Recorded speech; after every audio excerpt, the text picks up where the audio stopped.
ఇక అల్లు అర్జున్ పై సీఎం రేవంత్ కక్ష. సీఎం వేధింపులు వెనుక మరో సీక్రెట్. సూట్ కేసుల అంశంలోనే ఇద్దరికి చెడింది. రేవంత్ పై డీకే అరుణ సంచలన వ్యాఖ్యలు. ఇదంతా కావాలనే సీఎం చేస్తున్నారు. ఈటల రేవతి భర్తకు ఇండస్ట్రీలో జాబు. దిల్ రాజు కిమ్స్లో శ్రీతేజకు పలువురి పరామర్శ అంటూ కూడా చెప్పిన పరిస్థితి కనబడుతుంది. ఇండస్ట్రీ అన్న గవర్నమెంట్ జాబ్ ఇదేమన్నా నాకు అర్థం కాకుండా అడుగుతున్నా. రేవతి భర్తకు ఇండస్ట్రీలో జాబ్ ఇస్తాడట. ఎవరు? దిల్ రాజు చెప్పిండు. దిల్ రాజు చెప్పిన మంచిగానే అదేనా తెలంగాణ గవర్నమెంటా లేకపోతే సెంట్రల్ గవర్నమెంటా? నాకు అర్థం కాని విషయం ఏంటంటే ఈయన జాబ్ పెట్టిస్తా అని చెప్పిండు. ఓకే, ఏంది అంటే ఇప్పుడు మందం తూతూ మంత్రం తుమ్మకే లెక్క. ఆయన కోపం వచ్చినా పోవాల్సిందే, ఈయన కోపం వచ్చినా పోవాల్సిందే. ఇక్కడ జరిగే ఎపిసోడ్లలో ఏమైనా ఉన్నదంటే ఏమీ లేని పరిస్థితి కనబడుతుంది.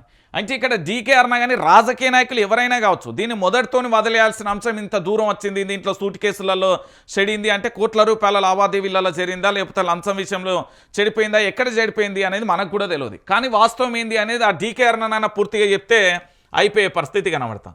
ఈడ తెలంగాణ రాష్ట్ర వ్యాప్తంగా విద్యార్థుల అస్వస్థ గురైతారా అంటే గురుకులాల్లో పిల్లలందరూ ఆగమైపోతున్నారు అంటే ఇవన్నీ వదిలేసి పూర్తి స్థాయిలో వీళ్ళు చేస్తున్న పరిస్థితి చూడాలి.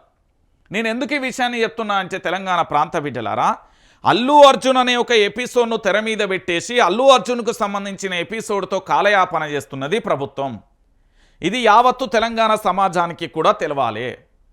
ఎందుకు అంటే అల్లు అర్జున్కు సంబంధించి పూర్తి స్థాయిలో అన్ని రకాలుగా కూడా అల్లు అర్జున్ అనే ఒక వ్యక్తిని తెర ముంగట పెట్టేసి గురుకులాలలో జరుగుతూ రాష్ట్ర సమస్యలను పక్కదారి పట్టిస్తూ రాష్ట్రానికి సంబంధించిన సంక్షేమ విషయంలో పరిపాలన విషయంలో పూర్తి స్థాయిలో ప్రభుత్వం అనేది అవుట్ రైట్గా ఒక్క మాటలో చెప్పాలంటే ఓన్లీ అల్లు అర్జున్ ఎపిసోడే కొనసాగిస్తుంది.